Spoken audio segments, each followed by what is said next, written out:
آج کا اجلاس خصوصی طور پر جو ہماری گندم کی فصل ہے جو کہ ایک بمپر کراپ آئی ہے اور پاکستان کی تاریخ میں پہلی دفعہ ہوا ہے کہ یہاں پر اس کا کوئی ٹارگٹ مقرر نہیں ہوا ہے۔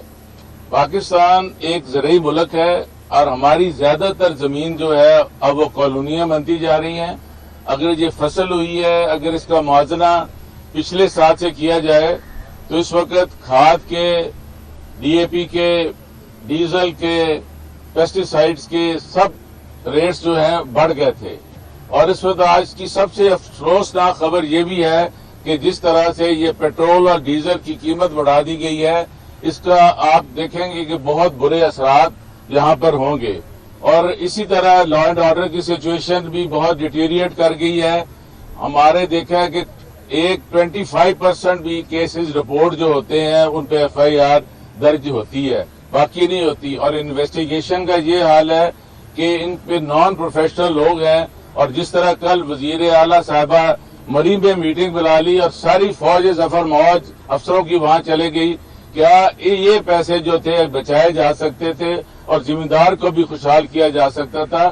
آپ اپنے ہسپتالوں کی حالت دیکھ لیں، اس وقت یہ ہے کہ وہاں پر تمام جو ہے ہمارے فیصل آباد کی ہاسپٹلز کی یہ حالت ہے، ایکس رے ڈپارٹمنٹس بند پڑے ہیں، آپ کی انیستھیزیا کی مشینیں بند پڑی ہیں، آپریشن تھیٹرز بند پڑے ہیں، اور جو یہ ڈاکٹرز ہیں یہ پرائیویٹ پریکٹس کر رہے ہیں۔ آپ ری ویمپنگ کر رہے ہیں کروڑوں روپے لگا کر اس کے ٹائلوں پر۔ اس کا میرا خیال ہے کہ یہ کیونکہ یہ فارم 47 کی جو پیداوار حکومت ہے یہ بری طرح ناکام ہو گئی ہے، اور یہ کسی وقت بھی میرا خیال ہے یہ سسٹم وائنڈ اپ ہو سکتا ہے۔ رانا صاحب یہ فرمائیے گا کہ ایک طرف تو آپ کہہ رہے ہیں کہ گندم کی یہ قیمت ہے جو کم دی جا رہی کسان کو، کیونکہ مہنگی کھاد اس نے ڈالی تھی، دوسری طرف جو ہے لاہور کے اندر روٹی جو ہے 20 روپے کی جو حکومتی نوٹیفکیشن ہے، کیا کہیں گے یہ کتنا فرق ہے؟ نہیں جی دیکھیں، میرا خیال ہے کہنے کسی کہیں نہیں ملے گی، یہ آپ کو ملے گی نہیں۔ اور سب سے افسوسناک بات یہ ہے کہ میں بطور ذمہ دار کہہ رہا ہوں کہ اگر میری 100 ایکڑ زمین میں سے اگر یہ 3 ایکڑ کا باردانہ دیں گے تو میں کیا کروں گا؟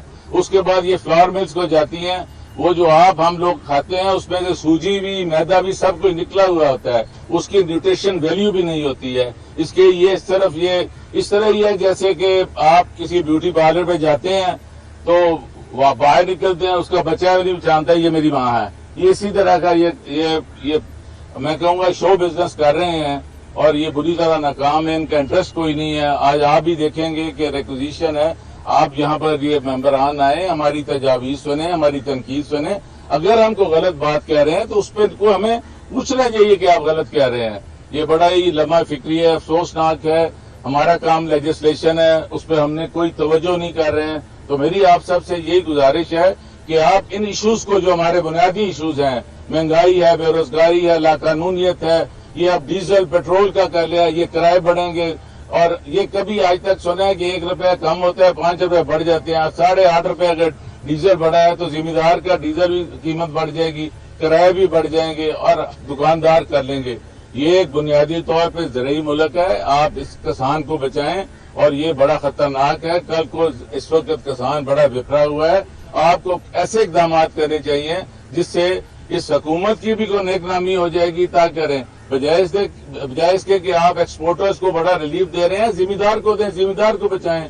1947 میں جب پاکستان بنا ہے تو سب سے فرٹائل لینڈ اور ایریگیشن سسٹم اس کا تھا۔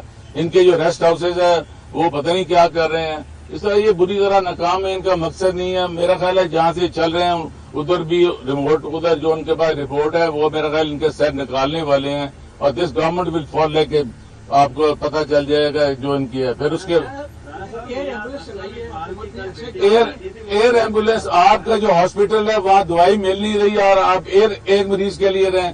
آپ کو میں خبر دے رہا ہوں کہ آپ دیکھیں گے اس وقت کینسر جتنا پھیل رہا ہے، آپ کو سلام پیش کرنا چاہیے عمران خان نے کہ اس نے پاکستان میں 3 کینسر ہاسپٹل بنا دیے ہیں، اور ابھی 15-20 سال میں اتنا یہ جو پلاسٹک استعمال کر رہے ہیں اس سے کینسر پھیل رہا ہے۔ آپ دیکھیں گے کہ یہاں پر ڈائلسس نہیں لوگوں کے ہو رہے، 75% کی آئیڈینٹیفائی نہیں ہوتی ہے، ان کو ٹی بی ہوتی ہے۔ آپ دیکھیں لوگوں کو یورولوجسٹ کے پاس جائیں، آپ کے گردے فیل ہو رہے ہیں، چیسٹ انفیکشن ہو رہی ہے، ایئر پولیوشن ہو رہی ہے، اس پہ توجہ نہیں ہے آپ کی توجہ ہے کہ گاڑیاں لے لیں اور جہاں ہوٹل پہ جائیں اور جہاں کڑائی گوشت کھائیں۔ اس طرح ملک نہیں چلتے ہیں۔ یہ بڑا افسوسناک ہے کہ ان کی بھی بچی ہے، ان کو سوچنا یہی ہے کہ یہ جرم و تشدد جو ہے کبھی اس کا آخر کے اندر خون پھر خون ہے، بہتا ہے تو جم جاتا ہے، ظلم پھر ظلم ہے تو بڑھتا ہے تو مٹ جاتا ہے۔ میرا بھائی ہے، اس کی بڑی کل وہ وہاں ہم بھی وہاں تھے، سارے کرنا صاحب بھی تھے، سارے ہمارے دوست گئے ہوئے تھے، اور بڑا ہی ایک ہمارے لیے ایک بڑا ہی اچھا شگون تھا کہ وہ آ گئے ہیں۔ انشاءاللہ وہ ادھر بھی آئیں گے اور ہم بھرپور طریقے سے ہم سب مل کے، ہمارے پارلیمانی لیڈر ہیں اور ہم پورے پرزور طریقے سے انشاءاللہ ان کی حکومت کی جو نااہلیاں جو ہے للے تلے ہیں ان کو بتائیں گے بھی، اور انشاءاللہ اس کا حل بھی نکالیں گے۔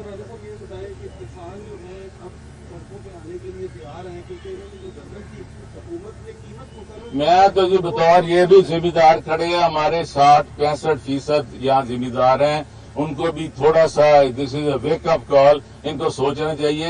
اگر ذمہ دار ہوگا آپ کے ملک کو دانا نہیں ملے گا، آپ کے ملک میں اگر بھینسیں نہ ہو تو 5th لارجسٹ پروڈیوسنگ کنٹری ہے دودھ میں، آپ کو ذمہ دار کو بچانا چاہیے، بجائے ایکسپورٹر کو آپ ریبیٹس دیتے ہیں، آپ ذمہ دار کو ریلیف دیں۔ اس کی ان پٹس پہ تو آپ کوئی نہیں کر رہے ہیں، آپ اس کی فصل نہیں دے رہے ہیں، کل کو جب فصل تھوڑی ہوتی ہے تو پھر آپ پٹواری بھیج دیتے ہیں، کیونکہ یہ پٹواری کلچر ہے نا۔ اس لیے میری گزارش یہ ہے کہ ان کو ذمہ دار کو بچانے کے لیے فی الفور اور فوری کرنے چاہیے۔ یہ نہیں ہے کہ جی یہ اپنی ادھر وزیر اعظم صاحب نے 4 تنخواہیں دے دی ہیں کمرشل بینک سے لون لے کر، تو آپ کیا ادھر نہیں کر سکتے ہیں؟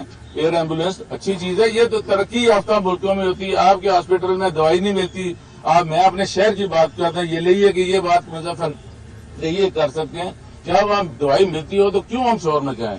آج اس لیے ہم آئے اپنا کام چھوڑ چھاڑ کر کہ ادھر ہارویسٹ سیزن آ گیا ہے، ادھر جب آئے گا ڈیزل مہنگا ملے گا، پھر کیا کریں گے؟ کاٹن کی سوئنگ ہونی ہے، اس کا کریں۔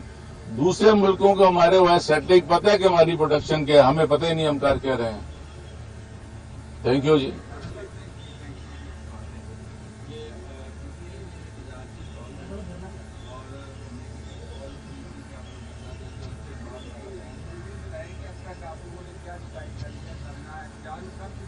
دیکھیں جی، اس کی فیزز ہوتی ہیں احتجاج کی۔ پہلا احتجاج ہے کہ ہم ادھر آئے ہیں اسمبلی میں، یہاں پر ہم اپنے سارے ایشوز اٹھائیں گے۔